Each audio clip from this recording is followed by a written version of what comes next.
రైతు ఎజెండా, మిగతా ఆ అంశాలకు సంబంధించి ఇప్పుడు ప్రస్తుతం ఉన్న పార్లమెంట్ ఎన్నికలలో ఈ అంశాలు ఏమన్నా ఖచ్చితంగా వాటిపైన ఇంపాక్ట్ చూపిస్తాయి ప్రభావం చూపిస్తాయా? ఎందుకనంటే ఇప్పటికి వాళ్ళు చెప్తా ఉన్నారు, కాంగ్రెస్ పార్టీ, బీజేపీ వాళ్ళు, మేము జాతీయ ఎజెండా ముందు పెట్టుకున్నాము, మేము ఖచ్చితంగా గెలిస్తే మేము తెలంగాణకి ఇది చేస్తాము అనేది ఒక ఎజెండా పెట్టుకున్నారు. ఖచ్చితంగా కాంగ్రెస్ పార్టీ అధికారంలో ఉంది, బీజేపీ పార్టీ దేశంలో అధికారంలో ఉన్న పరిస్థితి కనపడుతూ ఉంది. ఇక రెండుకు సంబంధించి రెండింటిని ఎదుర్కోవడంలో బీఆర్ఎస్ పార్టీ ఈ అంశాలను తెర మీదకి తీసుకొచ్చినప్పటికీ కూడా అవి ప్రభావితం చూపిస్తాయా అంటే నేను ఒక ప్రశ్న యాక్చువల్గా ఏదైనా ఒక కాంగ్రెస్ పార్టీ నాయకుని అడగాలనుకుంటున్నాను. చెప్పండి. చాలా మంది ఇప్పుడు నేను మిమ్మల్ని కాంగ్రెస్ పార్టీ నాయకులకు ట్రీట్ చేయలేను కాబట్టి ప్రశ్న మీరు అడిగినప్పటికీ కూడా, ఓకే, ఈరోజు కాంగ్రెస్ పార్టీ ఏం ఎజెండా పెట్టుకొని వచ్చిందండి ఎన్నికలలో? ఏ జాతీయ ఎజెండాల ఏ జాతీయ అంశాల ఆధారంగా, ఏ జాతీయ ఎజెండాల ఆధారంగా రేవంత్ రెడ్డి మాడుతున్నాడు? ఈరోజు రేవంత్ రెడ్డి పొద్దున లేస్తే రాత్రి వరకు రాష్ట్ర రాజకీయ అంశాలు మాడుతున్నాడు. ఇంకా పచ్చిగా చెప్పాలంటే కేవలం రాజకీయపరమైనటువంటి విమర్శలు చేసి ఆయన ఎన్నికల ప్రచారం చేస్తున్నాడు.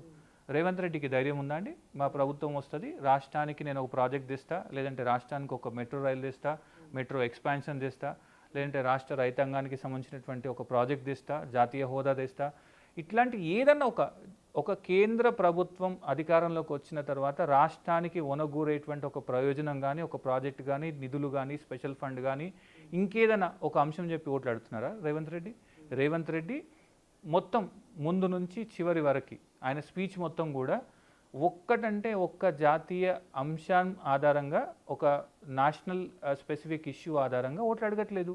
ఆయన రేవంత్ రెడ్డి కనీసం రాహుల్ గాంధీ మాట్లాడుతున్నటువంటి మతాల మధ్య చిచ్చు పెట్టొద్దు అనేటువంటి లైన్ కూడా తీసుకోవట్లేదు. ఆయన ఎంతసేపు ఏంటంటే ప్రధానమైనటువంటి అంశం కేసీఆర్ని తిట్టాలా, బీఆర్ఎస్ని తిట్టాలా, అవసరమైతే మోడీని తిట్టాలా. మీరు అన్నారు కదా, ఈ జాతీయ ఎజెండా ఆధారంగా ఎన్నికలు జరుగుతున్నాయి కాబట్టి బీఆర్ఎస్కి ఎందుకు ఓటేస్తారని. నేను సింపుల్గా ఒకటే మాట్లాడుతున్నా. నేను గ్రామంలో ఉన్న ఒక రైతుని, నాకు మంచి జరగలేదు, నా కోపం ఎవరి మీద తీయాలా? నేను ప్రస్తుతం ఉన్న ప్రభుత్వం మీద తీయాలా? నాకు ఢిల్లీలో ఎవరు రాజైతే ఏంది అనేది నాకు అవసరం లేదండి.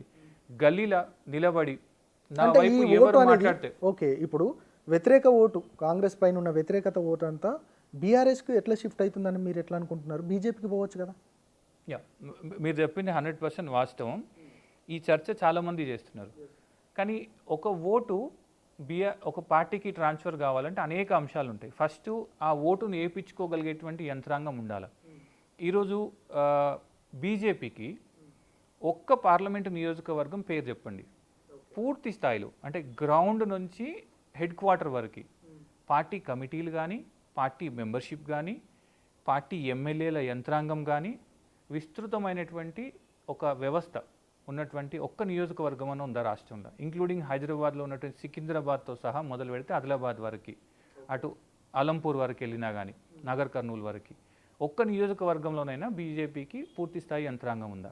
ఆ మాటకు వస్తే కాంగ్రెస్కి, బీఆర్ఎస్ పార్టీకి యంత్రాంగం ఉంది, వ్యక్తులు ఉన్నారు, లీడర్లు ఉన్నారు, పార్టీ కమిటీలు ఉన్నాయి, కనీసం ఒక మెసేజ్ని కిందికి తీసుకుపోగలిగే శక్తి ఉంది.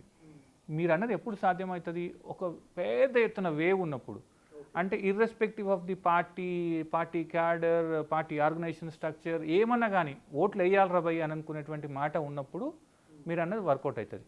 కానీ ఆల్రెడీ 2 సార్లు మోడీ ప్రభుత్వాన్ని చూసినారు, బీజేపీ ప్రభుత్వాన్ని చూసినారు, దేశం మూడోసారి రిపీట్ చేయడం అంటే చాలా చాలా కష్టం.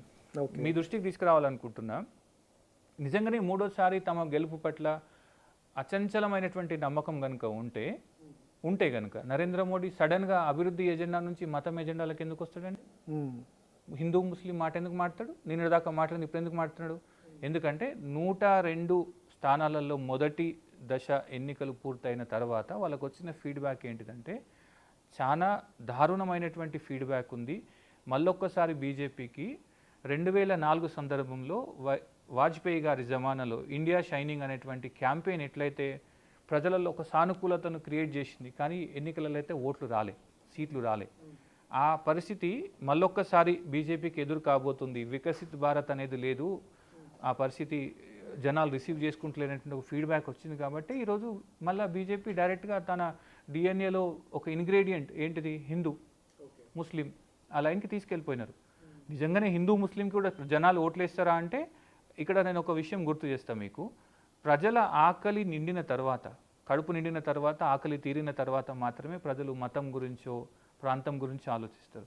కానీ ఎప్పుడైతే ఆ రెండు అంశాలు ఆకలి అనేది ఉంటుందో అప్పుడు ప్రజలు మతం గురించి ఆలోచించే పరిస్థితి లేదు.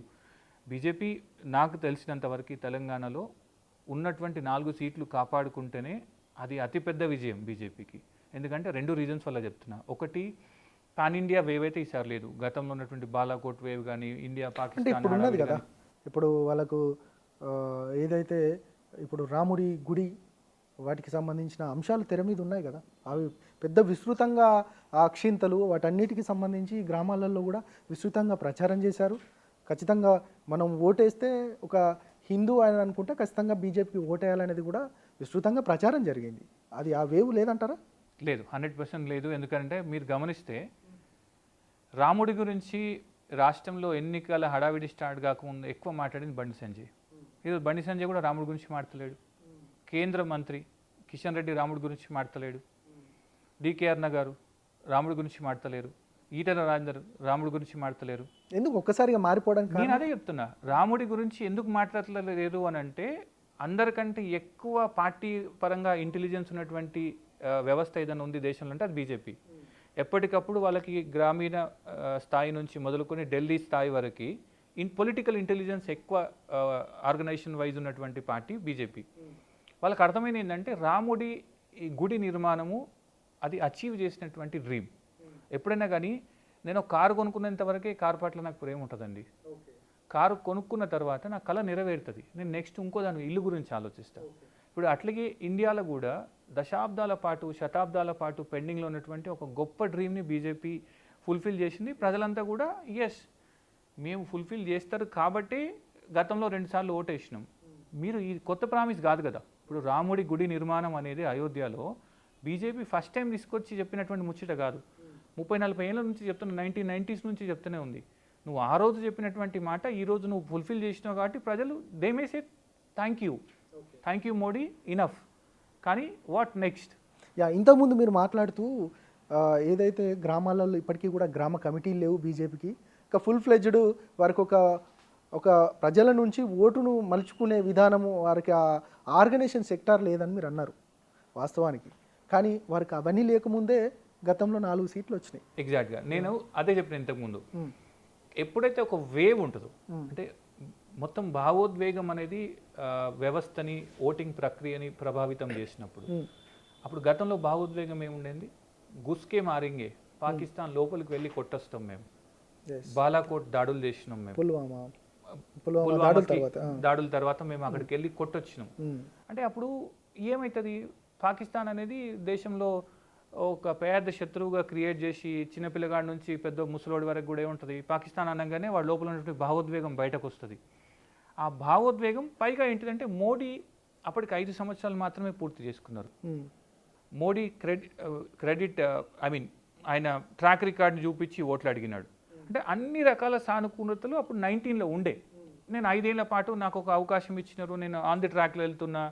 ఆయన అప్పుడు రకరకాల అంశాలు చెప్పినారు. ఏంటిది? నేను దేశంలో ఫ్యాక్టరీస్ తీసుకొచ్చిన, ఎంప్లాయ్మెంట్ పెంచుతున్నా, నేను డిమానిటైజేషన్ చేసిన, ఇట్లా ఒక విప్లవాత్మకమైనటువంటి అంశాలు తెర మీదకి తీసుకొచ్చి వాటితోని ఓట్లు అడిగినాడు. పైగా భావోద్వేగం ఉంది. అప్పుడు ఏమవుతుంది? చలో భావోద్వేగం ఉంది, మోడీ గారు 5 సంవత్సరాల పాటు పనిచేసినారు కాబట్టి ఇంకొక అవకాశం ఇద్దాం అనేటువంటి మాట చాలా మందిలో ఉండినది అప్పుడు. కాబట్టి దేశంలో చాలా సంవత్సరాల తర్వాత ఒక్క పార్టీకి 300కు పైగా సీట్లు వచ్చినాయి. అప్పుడు పాన్ ఇండియా వైడ్ కూడా బీజేపీకి కానీ మోడీకి కానీ కొంత సానుకూలత ఉండే.